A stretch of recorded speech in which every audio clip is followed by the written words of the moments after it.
Hoje nós vamos falar outra coisa, que até foi sugestão daqui do Augusto, um dos assuntos nossos, é sobre o histórico da Previdência. Na medida que vocês estão se formando cada dia mais em Previdência Social, é importante saber algumas linhas gerais desse histórico. Algumas coisas podem nos ajudar a compreender as coisas que acontecem hoje. De onde surgiu, qual foi a origem, quando isso mudou.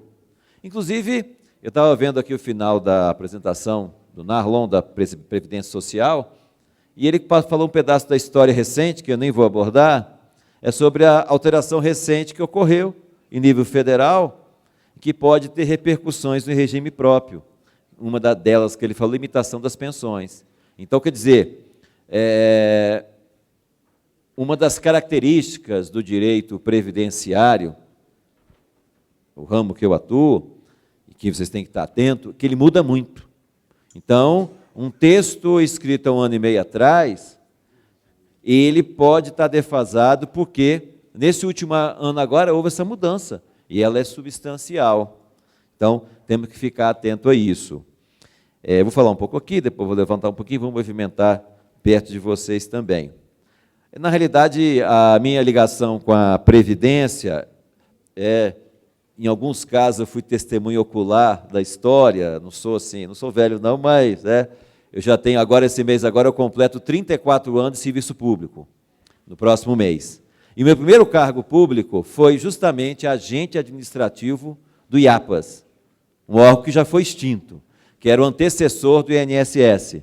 O IAPAS cuidava da administração financeira da Previdência Social. Depois eu trabalhei na Prefeitura de Vitória 24 anos como auditor fiscal, e nos 5 últimos anos eu fui presidente do IPANV, que é o regime próprio do município de Vitória. Então, nesse tempo todo eu tive uma identidade muito grande, sem contar que meu pai também já falecido, aposentou como auditor fiscal da Previdência Federal. Então, sempre tive um contato muito próximo com a Previdência Social.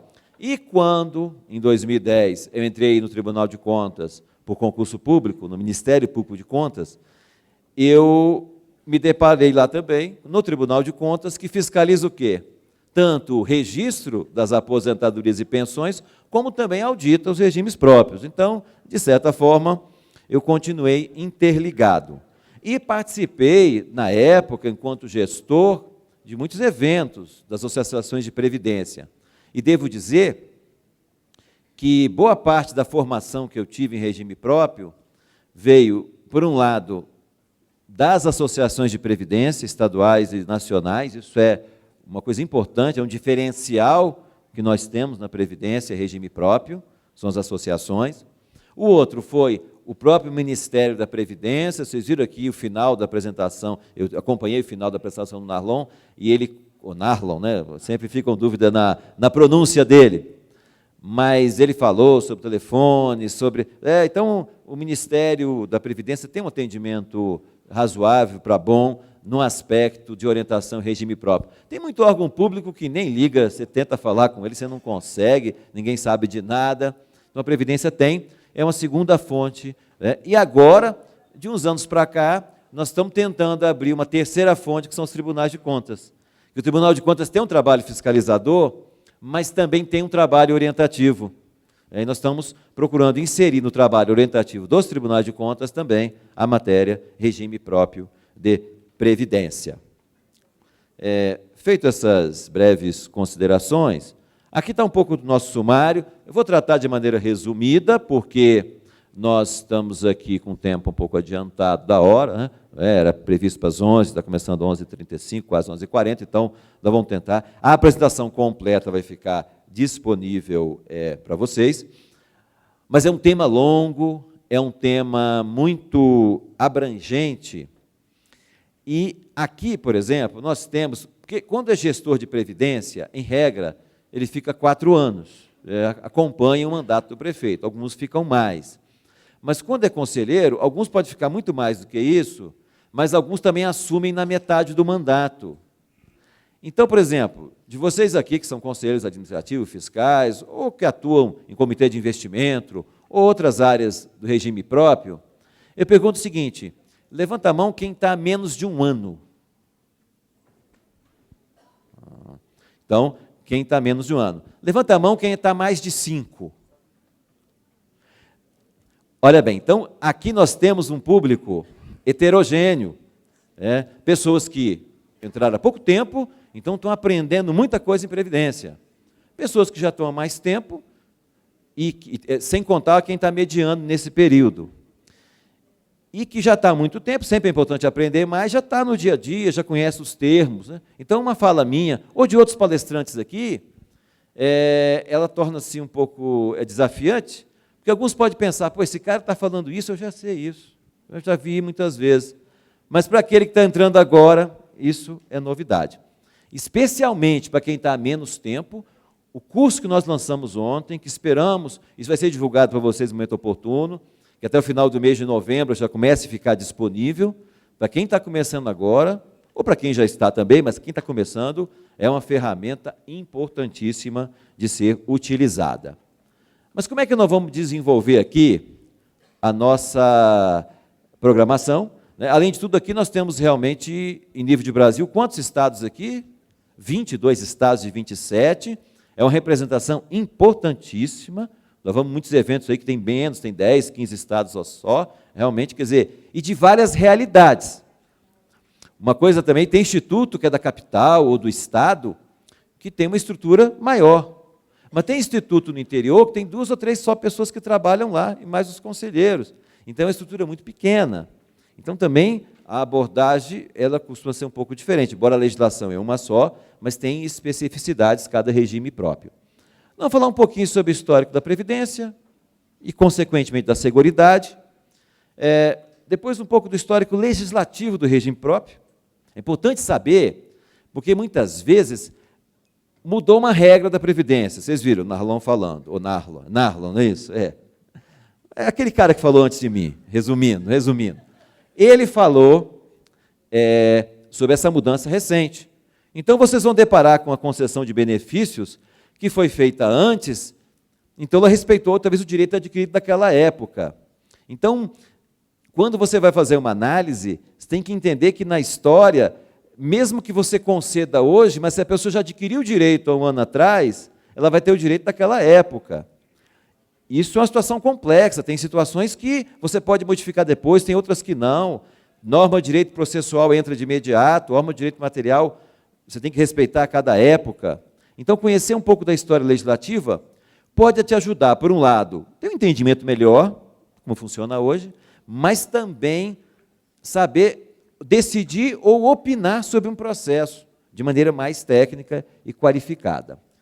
Falar um pouquinho sobre a estrutura orgânica do regime próprio. Em regra, o regime próprio é organizado sobre uma autarquia. Vamos ver o que é uma autarquia, como funciona. Depois, entrar um pouco no trabalho do Tribunal de Contas. Já que vocês são conselheiros e fiscalizam, é importante saber também como fiscaliza o Tribunal de Contas, como ele funciona. E também algumas regras, alguns cuidados, porque o ano que vem vai encerrar o mandato dos prefeitos e também vai encerrar o mandato dos gestores da Previdência, que eles acompanham. Existe alguma regra, algum cuidado maior no encerramento de mandato? Sim, existe. Vamos enumerar alguns aqui. Mas indo direto aqui ao assunto, Previdência, será que é algo recente? Será que é algo muito antigo? Será que a Previdência ela é antiga, tipo a medicina, a filosofia, a engenharia, a matemática? Aí começa a controvérsias. Não, Previdência é coisa de antigo, a pessoa mais velha se aposenta, mas não quer dizer nada disso. Inclusive, eu fiz um artigo no jornal local do Espírito Santo, falou assim, Previdência também é para os mais jovens. É que as pessoas mais jovens, geralmente, elas não se interessam pela Previdência, pensando, isso eu vou preocupar quando eu vou me aposentar. Mas aí tem 2 problemas. Se você não planejar bem, hoje, você pode, daqui a alguns anos, se aposentar mal. E segundo, vocês sabem que tem alguns benefícios, o caso do auxílio-doença, licença-maternidade, aposentadoria por invalidez, que pode acontecer em qualquer época da vida. Então, a Previdência ela vale para todos os tempos. Mas, voltando aqui ao nosso caso, é o seguinte, a Previdência ela é algo relativamente recente. ela não remonta à antiguidade, nem à Idade Média. Ela, nesse aspecto, é algo recente. No passado, essa responsabilidade dos idosos era mais da família, porque poucas pessoas passavam dos 45 anos de idade. Então, era comum a pessoa falecer no momento que ela estava trabalhando. Então, na realidade, acabava não tendo em si, não que não tinha uma necessidade, mas acabava não tendo uma preocupação com a previdência. Surgiu em finais do século XIX, na Alemanha, com Bismarck, é um ponto de referência, os primeiros seguros de previdência, de maneira pública. Antes existia caixas de assistência e tal, iniciativas muito esparsas. Então, a previdência, queira ou não, é algo, em termos relativos, mais recente. Tem aqui a Constituição Mexicana, de 1917, ela trouxe a ideia de previdência e seguridade. E no Brasil, embora a Constituição de 1891 colocou a aposentadoria por invalidez de servidores públicos, o nosso marco legislativo principal é a Lei Eloy Chaves, de 1923, que começou, então, o período das caixas de aposentadoria por empresas. Então, essa Lei Eloy Chaves, ela é, no Brasil, considerada um dos marcos iniciais da Previdência Social, 1923. Depois de muito tempo, quando eu comecei a trabalhar no IAPAS, tinha um prédio que funcionava o antigo INPS, depois vou explicar um pouquinho o que era IAPAS e INPS, isso aqui, essas coisas da Previdência aqui, e lá era edifício Eloy Chaves. 20 anos depois fui descobrir quem era Eloy Chaves, por que colocaram o nome, que justamente é o precursor da Previdência no Brasil. Aí, nós vamos colocar entre a década de 30 e até 67, aliás, antes um pouco da década de 30, nós temos que ter 3 fases. A primeira fase, até 1930, foi a época das CAPs, Caixa de Aposentadoria, por empresa ou por grupo de empresas. Já era uma previdência pública, mas ela tinha uma característica ainda meio que privada. Depois, entre a década de 30 e até 67, nós vamos ter os institutos de aposentadoria e pensões por categoria, IAPI, industriário, IAPC, comerciários, e assim por diante. Vários IAPs nós tivemos entre a década de 30 e 1967. Inclusive, a história conta que eram institutos muito bem no aspecto financeiro e atuarial.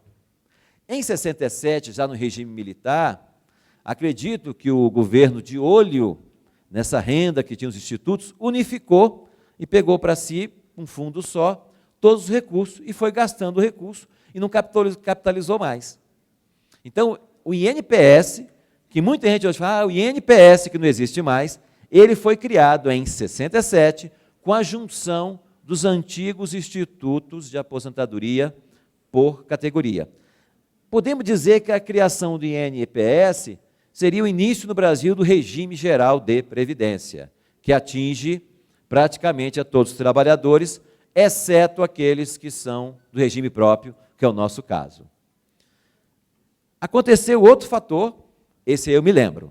Até 67, devo dizer, já era nascido, mas eu não acompanhei. 77, acompanhei, que meu pai trabalhava no INPS. O INPS era um só e foi dividido em 3. O IAPAS, esse que eu comecei a trabalhar em 81, que justamente é o da administração financeira, o INAMPS da assistência médica e o INPS propriamente dito, que cuidava de benefícios.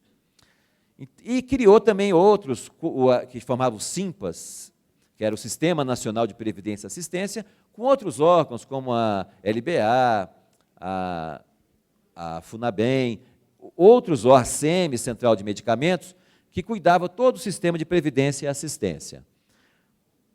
A DataPrev, que tem até hoje, que é a parte de informática da Previdência Social. Então, nessa época aí, em 77, me parece que na época o governo queria criar mais cargos e tal, acabou dividindo em 3. Mas que acabou também não funcionando bem. E aí nós tivemos uma novidade. Em 88, a Constituição determinou a universalização da saúde. É porque até 88 era possível, como o caso do INAMPS, ele só atendia as pessoas que tinham carteirinha do INAMPS, antes do INPS. Quem era empregado, se você, por exemplo, não era empregado de empresa nenhuma, você não tinha esse atendimento. O servidor público também não tinha, porque ele tinha outros direitos. Então, você tinha a carteirinha do INPS, depois do INAMPS. Só que em 88, com a criação do Sistema Único de Saúde, universalizou-se a saúde, então proibiu que o governo só atendesse as pessoas cadastradas. Então, a partir daí, o INAMPS perdeu força e acabou sendo extinto anos depois. Também, em 90, o IAPAS, que cuidava da administração financeira, ele fundiu com o INPS, criando o INSS, responsável por arrecadar e por pagar benefícios. Mas será que hoje é ainda assim? Será que hoje o INSS arrecada? Não mais. Em 2004, foi criada a Secretaria da Receita Previdenciária, vinculada ao Ministério da Previdência, e essa secretaria, ela então passou a arrecadar os recursos do regime geral. E o INSS continuou pagando benefícios. Em 2007, tirou-se o Ministério da Previdência, criou-se a Secretaria da Receita Federal do Brasil, conhecida como Super-Receita. Então, hoje, todos os tributos federais são pagos para a Receita, não mais para o INSS. O INSS apenas vai pagar os benefícios. Então, basicamente, isso aí é uma histórica orgânica da Previdência no Brasil, especialmente mais do regime geral, e que resulta no sistemática que nós temos hoje. Depois, é claro, daqui a pouco eu comento um pouco sobre as mudanças legislativas. Tivemos a emenda 20 e a emenda 47, 41, especialmente, que elas alteraram em muito a Previdência. É porque a Constituição de 88, ela dava muitos direitos, mas não previa recursos. Então, no regime geral, por exemplo, a pessoa se aposentava no regime geral pelas 36 últimas contribuições. Então, você era empregado de uma empresa, ganhava o salário mínimo. Se você combinasse com o seu patrão que nos últimos 3 anos você passaria a ganhar R$4.000 só no papel e pagasse as contribuições, você que contribuiu a vida toda com o salário mínimo iria ganhar R$4.000 e poucos de aposentadoria. Ah, mas era bom, claro, era bom para você que está ganhando, mas para o sistema como um todo, isso geraria uma falência. Então, houve uma das alterações significativas do regime geral, a partir da emenda 20, foi essa. Mudou totalmente a forma de cálculo. Dentre outras também modificações que nós tivemos aí. A Constituição de 88, ela constitucionalizou uma coisa chamada Seguridade Social, que é previdência, assistência e saúde. Todos 3 formam a Seguridade Social, a partir do artigo 195. Essa apresentação, como as outras, estarão disponíveis no site da ABPEM. Estou passando muito rapidinho por elas. E aí, qual a diferença de uma para a outra? Claro, saúde eu sei o que é, assistência, claro. Eu estou falando, existem 2 diferenças jurídicas importantes. Uma sobre a questão contributiva. A previdência é contributiva. Para você participar dela, você tem que contribuir. Já saúde e assistência, elas não são contributivas. Diretamente, você paga impostos e outras contribuições que vão para a saúde e vão para a assistência, mas você não contribui para utilizar. Agora, tem um detalhe que diferencia saúde de assistência.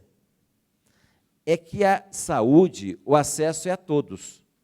E a assistência, o acesso é só para quem precisa. Então, há um diferencial aí. Então, se uma pessoa rica estiver indo no posto de saúde da prefeitura, não há nenhum impedimento. Tinha até um exemplo que eu dava, só que acabou que eu perdi esse exemplo. Eu dava o exemplo do Ike Batista, que há uns anos atrás ele era muito rico. Então, eu falava assim, se o Ike Batista estiver na fila do SUS, você não pode protestar. Se ele estiver na fila do Bolsa Família, sim, mas do SUS, não. Só que ele está ficando tão pobre que agora ele vai virar exemplo de Bolsa Família, de assistência, que é assistência. Então, de repente, daqui uns dias, ele volte a ser um exemplo. Não mais como pessoa rica, sim como pessoa necessitada. Mas só para entender isso, porque no regime de previdência, vocês têm regimes que ainda prestam algum serviço de saúde, e o recurso tem que estar totalmente separado, e aquela saúde que o Instituto presta, não pode ser com a verba de saúde da prefeitura. A prefeitura não tem uma verba de saúde que tem que gastar no mínimo 15%. Esses 15% tem que ser com o sistema de saúde aberto. Se a prefeitura quiser gastar alguma saúde com o seu servidor, ela tem que pagar além desse valor, não nesses 15%, porque a saúde pública é acessível a todos. E também, se ela presta alguma assistência, não pode ser com esse recurso da saúde, nem com o recurso da Previdência também. Importante que vocês, é claro, que fiscalizam, acompanhem isso aí, que cada recurso tem sua destinação correta. No tocante a regime de previdência, olha bem, nós estamos no contexto da seguridade, somos previdência. Mas a previdência, tem vários tipos de previdência no Brasil. Nós temos a previdência pública e temos a previdência privada. Na previdência pública, nós temos o regime geral de previdência, que é de filiação obrigatória a todo mundo que trabalha de maneira remunerada, salvo se estiver vinculado ao regime próprio. E temos o regime próprio de previdência, que você já conhece um pouco mais. E temos também um regime próprio especial, que é dos militares. O nosso palestrante anterior, que toda hora eu erro a pronúncia do nome dele, então, né? O nosso amigo aqui, que falou antes, ele comentou, que os militares têm uma legislação própria. A Constituição, no artigo 42, ela delega. Então, os militares, por exemplo, não têm aquelas restrições e obrigatoriedades dos outros trabalhadores. Então, o regime local, a lei local, pode disciplinar a questão de contribuição, uma série de fatores. Já os trabalhadores civis, servidores públicos, não pode a lei estadual isentar de contribuição, reduzir tempo de aposentadoria, de maneira nenhuma. Mas os militares pode, depende de lei, ou federal, no caso dos federais, ou estadual, no caso dos estaduais. E nós temos aí a previdência social privada. Ela tem dois tipos, aberta e fechada. Previdência aberta é aquela que qualquer um de nós pode chegar num banco e fazer um plano de capitalização, para ter uma aposentadoria, uma pensão futura. Totalmente privado, o poder público apenas fiscaliza. Temos também a previdência privada fechada, que é aquela que as grandes empresas, estatais ou não, patrocinam. O trabalhador tem uma contribuição e o empregador outra. Só tem um detalhe, quando o patrocinador for público, no caso, por exemplo, de uma estatal como a Petrobras, o Banco do Brasil e outras mais aí, estaduais, municipais ou federais, existe uma limitação. Olha lá, o Narlon voltou aqui, eu brinquei aqui que eu sempre erro a sua pronúncia do nome, se é Narlon, se é Narlon, então, seja bem-vindo novamente aqui. Então, na previdência fechada, quer dizer, o poder público não pode pagar mais do que a contribuição do trabalhador. Por exemplo, na previdência pública, no regime próprio, não tem 11% que é a contribuição do servidor, é a mínima, porque a Constituição fala que tem que cobrar no mínimo o que os servidores federais pagam. Então, se sair uma notícia a semana que vem, isso não está em discussão, não está em debate, mas vamos supor que saia, hipoteticamente, o governo federal vai aumentar a contribuição dos seus servidores para 14%. Aí vocês pensam assim, é com eles, não é com a gente não. Enganados. A Constituição determina. Se o governo federal aumentar dos seus, o município tem que aumentar também, é obrigatório. É uma imposição constitucional. Mas aí, no município, no estado, na União, pode o trabalhador pagar 11 e o governo pagar 22. É possível pagar mais. Mas na previdência privada, em que o governo patrocine, ele não pode pagar mais do que a contribuição do trabalhador. É de 1 para 1. E depois também não pode aportar mais nada. Se um fundo privado complementar falir, não tiver recurso para pagar, o trabalhador que contribuiu vai perder.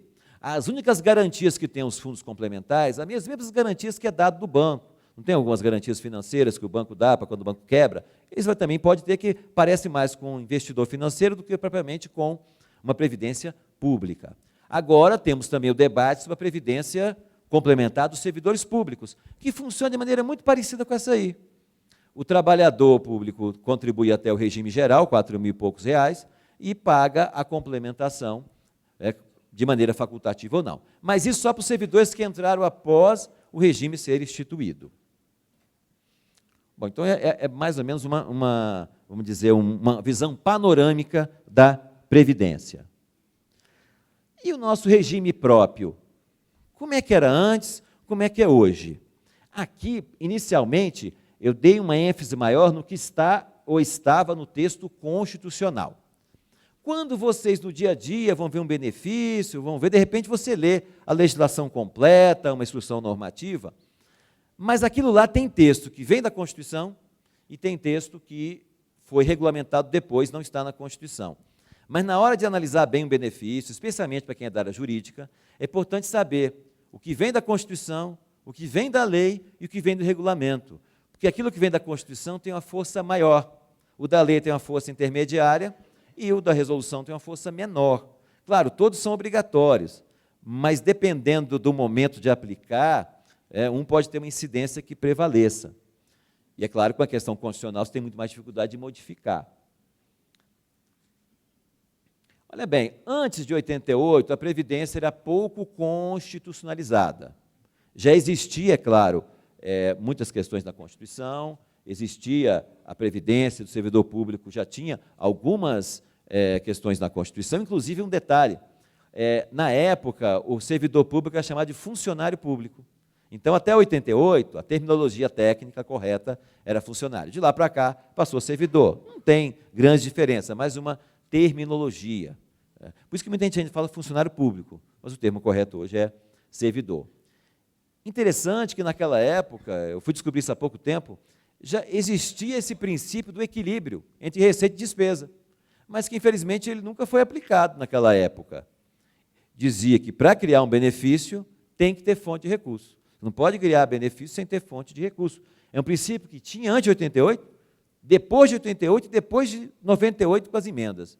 Esse princípio sempre existiu, né, por exemplo, nessa história recente do Brasil, e dificilmente foi aplicado.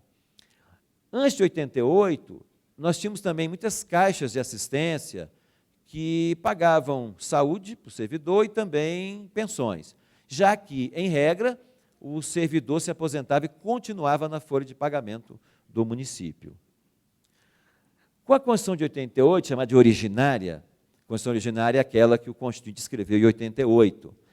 Isso é importante por causa de uma coisa chamada cláusula pétrea. Aquelas cláusulas que são pétreas não pode nem ter emenda constitucional, especialmente no tocante a direitos e garantias fundamentais. Mas grande parte da Constituição pode ser emendada. Essa Constituição de 88 manteve um pouquinho o conjunto que tinha antes, apenas ela constitucionalizou, né? Inseriu no artigo 40, embora o artigo 40, a redação originária, tinha apenas 5 parágrafos, garantindo alguns direitos, mas não determinava o regime próprio, não determinava órgão gestor. Olha um detalhe aí, hein? Lei poderia dispor sobre a aposentadoria de cargos temporários. Por exemplo, um dos cargos temporários é o cargo em comissão, o outro é de contratação temporária.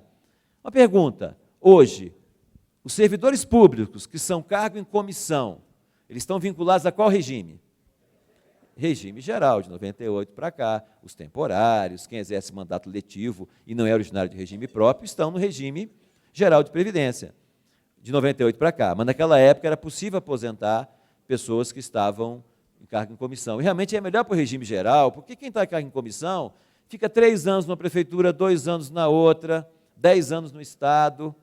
E aí, quem vai aposentar? Como é que compensa? Vai ser o último? A pessoa fica 1 ano só e se aposenta lá? Então, isso, nesse aspecto, foi correto colocar no regime geral.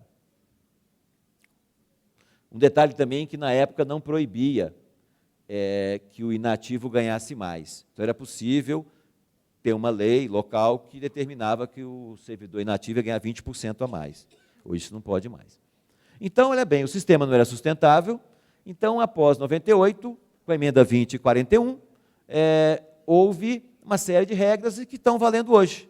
Então, o artigo 40, hoje, da Constituição, ele é originário de 88, mas foi muito modificado pela emenda 20, 41, depois teve a 47, a 70, mas especialmente a 20 e a 41, que exigiu tempo de contribuição e não mais tempo de serviço, exigiu idade mínima, e assim. Isso gerou uma séria resistência dos servidores mais antigos ao regime próprio. O servidor mais antigo tem aquela ideia seguinte, olha, o poder público que eu trabalho lá ele tem que me garantir, independente de eu trabalhar ou não, ele tem que pagar meu vencimento. Há essa cultura E isso, os institutos têm uma relação um pouco difícil. Quem já entra agora, entra no regime contributivo, já está mais claro. Mas a pessoa ficou 20 anos sem contribuir. Nos últimos 10 anos ela começa a contribuir, há um choque, realmente, de realidade. Mas a questão é, se o país não fizesse isso, ele estaria numa situação muito pior do que está hoje. Nós temos dificuldades hoje no Brasil, mas elas estariam muito piores se essas reformas não tivessem feitas em 98. Aí, depois disso, nós tivemos, até aqui foi histórico constitucional. Depois temos a Lei 9717, que é a principal lei de norma geral de previdência, nossa, que institui uma série de situações, inclusive delega ao Ministério da Previdência, atual Ministério do Trabalho e Previdência Social, já acostumando com esse novo nome, uma série de atividades para regulamentar e fiscalizar os regimes próprios de previdência social. E fala uma série de questões aqui, que proíbe que o ente público empreste ao seu servidor, ou empreste ao próprio ente, quer dizer, o Instituto não pode emprestar dinheiro à Prefeitura, e assim por diante. Então, temos outras leis também, que são importantes vocês estarem acompanhando, compensação previdenciária, cálculo provendo pela média, previdência complementar. Temos regulamentos do regime próprio, por decreto ou portaria, seja da CRP, aquela certidão de tempo de contribuição, a portaria que regulamenta a 717. Temos outras resoluções, inclusive do Conselho Monetário Nacional, quem é do Comitê de Investimentos, que possa entender melhor, aí são dados mais específicos. E cada ponto dos eventos de previdência são tratados alguns temas desses, de maneira mais específica. Aqui apenas estamos dando uma visão geral. Além de normativas da Previdência, algumas inclusive para explicar para o regime próprio como aplicar uma súmula vinculante, como aplicar uma decisão nova do Supremo. É porque a evolução legislativa, ela não vem somente da mudança de leis e regulamentos, vem também das decisões judiciais, que quando elas ficam reiteradas, nós vamos chamar de jurisprudência. E aí entra nessa pirâmide aí normativa, em que no topo está a Constituição, entre a Constituição e a lei local, tem as normas gerais federais. E abaixo da lei local tem também os regulamentos, as decisões colegiadas, que estão abaixo da lei municipal. Um detalhe importante é que, em matéria de direito previdenciário, é um ramo do direito que, na parte legislativa, a competência é concorrente. A União faz a Constituição, como deve fazer, e edita normas gerais. E os estados e municípios vão editar normas específicas. Mas tem uma curiosidade aqui que é importante alertar a todos. No caso de servidor público, enquanto o servidor está na ativa, a União não legisla para ele. Ela faz a Constituição. O município, quando vai fazer o Estatuto do Servidor Público, em matérias e direitos da servidor ativo, ele busca seu fundamento direto na Constituição. Não tem a Lei 8.112/90, que é a Lei Federal do Estatuto do Servidor? A lei municipal do Estatuto do Servidor não é obrigado a seguir aquela lei. Pode até usar a lei como referência, como parâmetro, para tirar dúvidas na interpretação dela, mas ele não é obrigado a seguir os ditames que estão nela. Ele é obrigado a seguir os ditames que estão na Constituição e na jurisprudência, nas súmulas vinculantes. Isso o servidor da ativa. Agora, quando ele passa para a inatividade, ou quando o próprio Estatuto prescreve algo previdenciário, aí, pelo artigo 24 da Constituição, direito previdenciário é matéria de competência concorrente. Então, você vai buscar na Constituição, mas também vai buscar na 9717 e demais regulamentações federais, que são equiparadas a normas gerais, para então construir a sua lei municipal.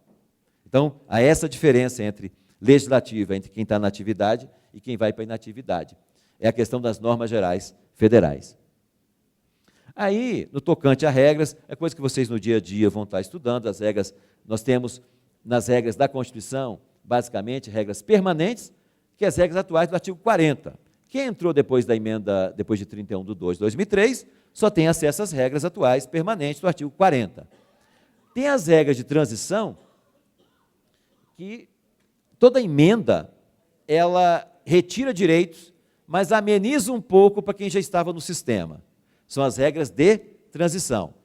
E também tem as regras do direito adquirido, que é o seguinte, vamos supor que hoje é 30 anos para se aposentar a mulher. Você implementou 30 anos direitinho, mas não se aposentou, e daqui a um ano muda a Constituição e passa para 33, 35, você não vai ser atingido pela nova emenda. É o direito adquirido. Isso foi um detalhe que aconteceu, parece que isso hoje é tranquilo falar, mas em 98, 97, 98, houve um grande problema. O Brasil começou a debater a reforma da Previdência, e nas universidades já tinham muitos professores já com o tempo de se aposentar pelas regras antigas, que eram favoráveis. E aí, com medo das novas regras, começaram a se aposentar. E aí começou a gerar um caos nas universidades, porque uma coisa é um professor com toda especialização se aposentar cedo. Então, na época, foi assim, depois de um certo tempo, explicado, não, quem já tinha o tempo, mesmo que aposente depois, você vai ter direito a aposentar pelas regras antigas, regra do direito adquirido. Agora, é claro, quem estava faltando um ano ainda, aí não, você tinha só a expectativa de direito. Para esses, existem regras de transição. Aqui nós temos as regras atuais, mas que aí, né, apenas uma visão panorâmica. Outros benefícios, né, embora bônus de permanência, alguns entendam que é benefício ou não e tal, mas assim, são vários benefícios que tem. O auxílio-doença e auxílio-reclusão, nós temos um detalhe aí. Geralmente, no INSS, o INSS ele provém todos esses benefícios. Mas no INSS é uma empresa privada que contribui junto com o seu trabalhador e quando esse afasta, o INSS cobre. No caso do serviço público, em regra, o que as prefeituras fazem é quando cria o regime próprio, cria para aposentadorias e pensões. Não cria o regime próprio para auxílio-doença, nem para auxílio-reclusão, porque, em regra, a pessoa fica na folha de pagamento do município. Se acontecer isso, o cálculo atuarial do Instituto não precisa inserir auxílio-doença e auxílio-reclusão. Mas, caso o Instituto banque tudo, tem que constar no Instituto. Geralmente, os municípios escolhem ficar ainda pagando a licença médica, porque, burocraticamente, é complicado você tirar da folha da prefeitura, demora 1 mês ou 2 meses para mudar de folha, para ficar 1 mês afastado. Então, é uma escolha que é feita. Estrutura orgânica. Na realidade, você pode ter um regime próprio, ele pode ser da administração direta, quer dizer, uma secretaria municipal, ou uma subsecretaria ou um departamento, mas, nesse caso, ele vai utilizar da estrutura do município, mas ele tem que ter fundo separado. Ele segue todas as regras da Previdência, mas ele pode estar. Alguns municípios são assim, os municípios pequenos, de repente, é até melhor esse sistema, porque senão ele teria que ter gastos demais para criar uma autarquia. Mas, ele também tem que ter conselho, tem que ter tudo. Mas também pode ser por autarquia. No próximo slide eu vou explicar o que é uma autarquia, quais a diferença dela para a administração direta. E tem que ter o colegiado representativo, em qualquer hipótese. Se você cria o fundo de previdência sem criar autarquia, sem criar um instituto, que é da administração indireta, você tem que ter conselho, o dinheiro tem que estar separado. Uma vez eu vi um prefeito falar assim, eu vou extinguir a autarquia, porque extinguindo a autarquia, o dinheiro vem para a administração da prefeitura. É verdade, só que o fundo tem que estar separado. Aquele dinheiro não pode ser utilizado, senão para pagar benefício previdenciário. A diferença é que, se for da gestão direta, ele pode ter menos custos, porque ele vai utilizar a própria estrutura da prefeitura, a contabilidade, para fazer o trabalho do instituto. Mas tem um detalhe que eu sempre recomendo a criação de autarquia, não é uma questão de ordem jurídica, não, é uma questão mais de ordem prática. A autarquia consegue cuidar melhor do servidor aposentado. Por quê? Ela é menor, ela é mais próxima do servidor aposentado. Numa prefeitura, aonde que o servidor aposentado vai ter que procurar? No RH da prefeitura, que atende 10, 15, 20 mil pessoas, uma prefeitura grande.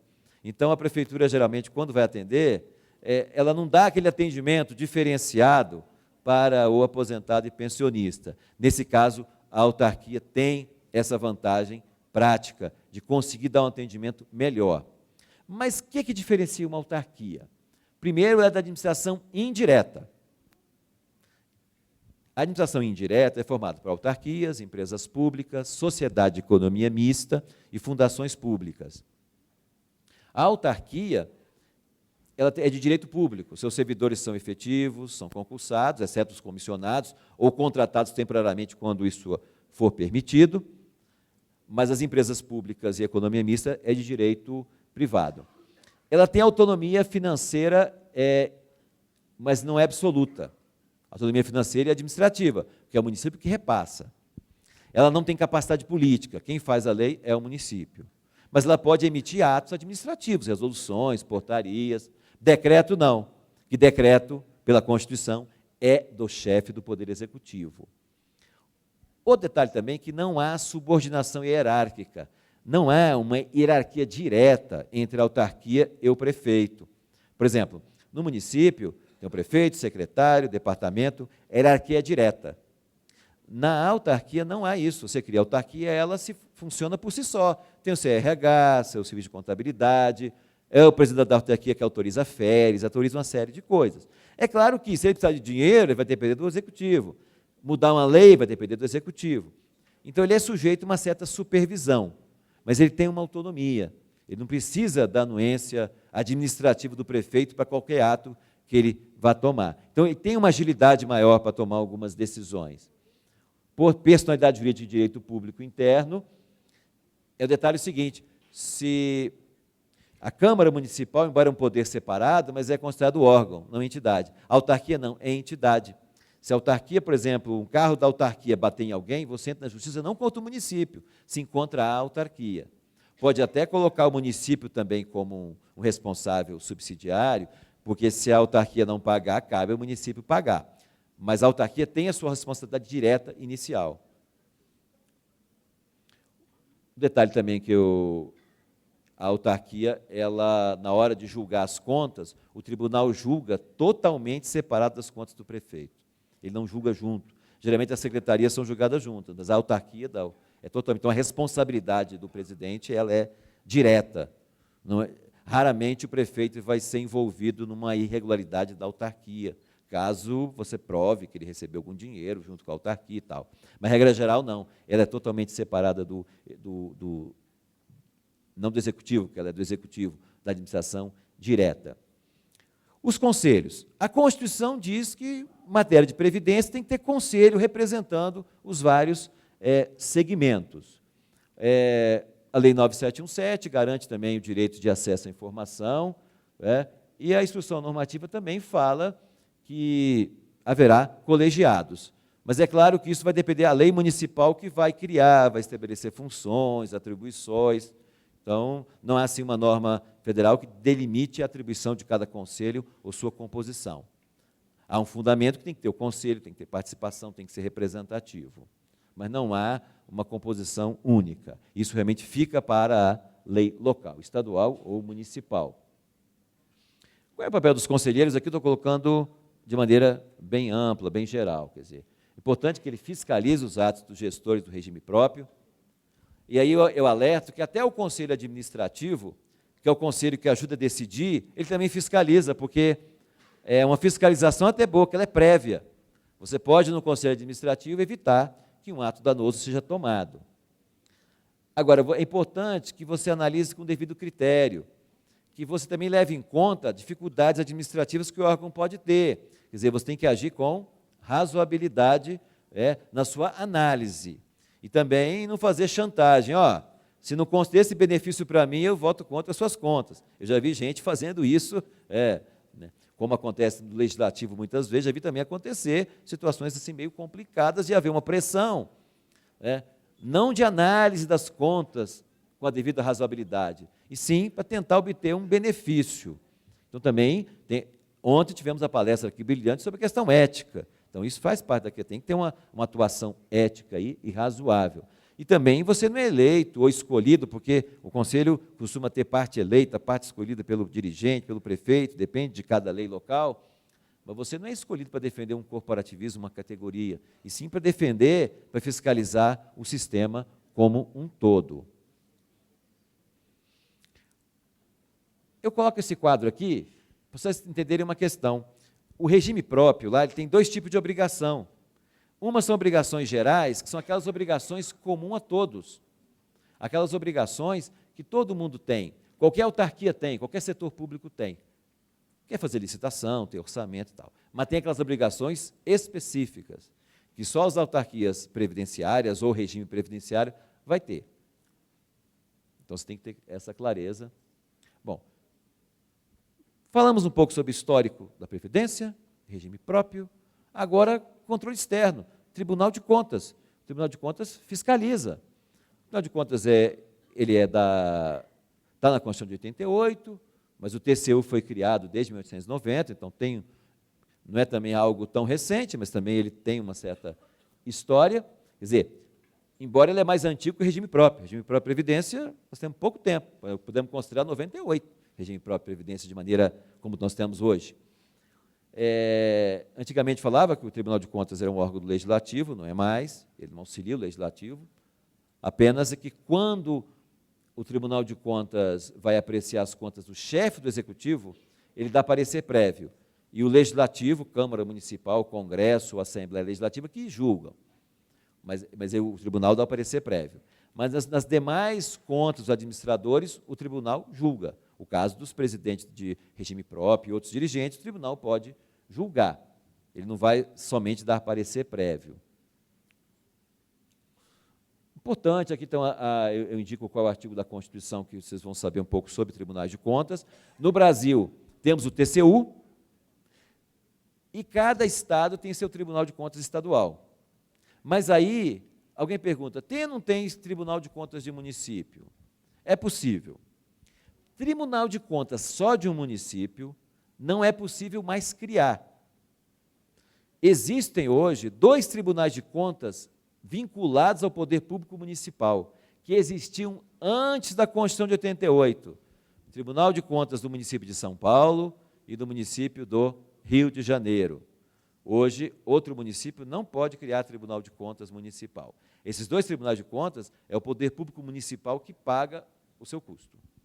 Agora, existe no Brasil também Tribunal de Contas de municípios. Nesse caso, o Estado cria 2 tribunais de contas, um TCE e um TCM. Tem alguém da Bahia aqui? Quem é da Bahia? Goiás, tem alguém? Ceará e Pará. Esses 4 estados, eles têm, além de um Tribunal de Contas do Estado, que fiscaliza somente as contas estaduais, um Tribunal de Contas de municípios, que vão fiscalizar as contas dos municípios. Quando o local que tem só TCE, o TCE acumula as 2 funções, fiscaliza as contas estaduais e municipais. A composição, no caso dos tribunais estaduais e municipais, é de 7 conselheiros, 4 da Assembleia e 3 escolhidos pelo governador. Nesses 3 escolhidos pelo governador, o governador não tem livre escolha, somente um. Os outros 2, ele tem que escolher uma lista tríplice, ou do Ministério Público de Contas, quando tem a vaga do MP de Contas, ou dos auditores substituto de conselheiro, quando ocorre essa vaga também. Eu, por exemplo, ingressei no Tribunal de Contas como conselheiro, na vaga destinada ao Ministério Público de Contas. Eu entrei para o concurso, para o MP de Contas, depois fui escolhido para ser conselheiro em final de 2011. O MP de Contas, ele dá parecer e faz denúncia sobre qualquer processo do Tribunal de Contas. É tipo um Ministério Público estadual, mas que funciona dentro do Tribunal de Contas, com atuação específica. Aqui são as competências do tribunal, que eu já falei, que ele emite parecer prévio no Executivo, julga a conta dos demais administradores, que mexe com dinheiro público, e aí é o presidente do regime próprio, outros diretores, até um conselheiro pode ser julgado pelo Tribunal de Contas, caso ele seja apurado que ele usou dinheiro público, por exemplo, indevidamente. Essa aqui é a principal, que no dia a dia o tribunal fiscaliza o regime próprio. Ele aprecia os atos de pessoal, admissão, aposentadoria, pensões. Passando direto aqui. O Tribunal de Contas, quando decide, pode imputar a pessoa em débito para devolver dinheiro erário. Nesse caso, é imprescritível. Se houver dano erário, se você causar dano, Agora, ele também multa no caso a pessoa cometeu alguma irregularidade, mas que não teve o dano ao erário. E aí depois, quer dizer, o caso do débito é imprescritível, a multa não, ela prescreve. Pode emitir cautelares, pode resultar em inelegibilidade e assim por diante. TCM, já falei. O Tribunal de Contas controla o regime próprio? Sim, em 3 momentos. Registro de ato pessoal, análise das auditorias e prestações de contas anual, você julga o responsável também. E no 3º momento, a análise do Tribunal de Contas pode impactar nas contas do município, porque as contas do município têm que fazer o registro das questões previdenciárias. E se houver um desencontro também, pode prejudicar ou as contas do Instituto ou da Prefeitura, de ambas. Aqui é o seguinte, encerramento de mandato. Quais são os cuidados? Vamos passar aqui rapidamente, porque o nosso horário já está um pouco adiantado, e vai ficar para vocês 10 minutinhos. Então, olha bem. É o seguinte, existem regras de direito público que são aplicadas a todos os anos do mandato. Algumas são aplicadas só no encerramento, que tem que ter um cuidado maior. Então, aqui, eu vou passar rapidamente algumas regras. Algumas são regra geral para todos os anos, e outros para encerramento de mandato, mas vai estar especificado na apresentação aquilo que é para final de mandato e aquilo que não é. Quer dizer, a lei eleitoral, a lei de responsabilidade fiscal, a lei de crimes fiscais, determinam, punem condutas indevidas no último ano de mandato. O que acontecia antes da LRF? Era muito comum a pessoa, no último ano, deixar um monte de dívida para o sucessor. Então, a lei de responsabilidade busca evitar isso. Ou então, a pessoa tratava os servidores públicos, durante 3 anos e meio, da pior forma possível, prefeito. No último ano de mandato, dava aumento de 100%. Saía como herói. Mas ele fazia isso não porque gostava do servidor, é que ele queria dificultar a gestão do seu sucessor, que ia ficar sem dinheiro para fazer obra sem nada. Então, assim, a LRF busca, e também a lei eleitoral, evitar isso.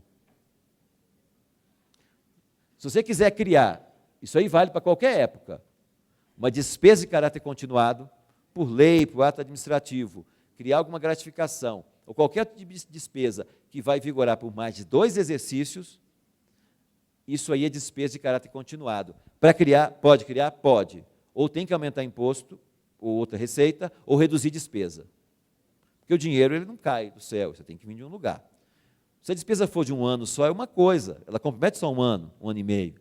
Mas quando ela compromete o futuro, ela tem que ter fonte mais específica. Não que a despesa de curto prazo não tem que ter fonte, mas ela é mais fácil de conseguir a fonte.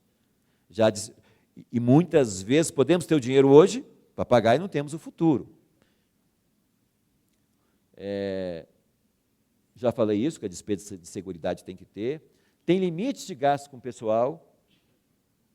No município é 54% executivo e 6% a Câmara. E aí o gasto que o Instituto tem, ele vai contar para esse gasto com pessoal. Se você extrapolar, você sofre uma série de proibições, não pode contratar, não vai receber transferência voluntária do governo federal. E aí o seguinte, se você extrapolar o limite de gasto com pessoal, o município como um todo, no último ano de mandato, algumas restrições, que se ele extrapolar em anos anteriores, ele tem 2 quadrimestres para regularizar, no último ano ele sofre as sanções de imediato. Essa aí, também você não pode, nos últimos 180 dias, aumentar gasto com pessoal, exceto aquilo que já está na lei, aquilo que já é anterior, aquilo que já é direito, mas não pode criar nada novo. Se você quiser, por exemplo, dar um reajuste geral anual, você pode, pela inflação você pode, você não pode pagar além da inflação. Um detalhe aqui, que é uma permissão que a Previdência tem e que o Executivo não tem.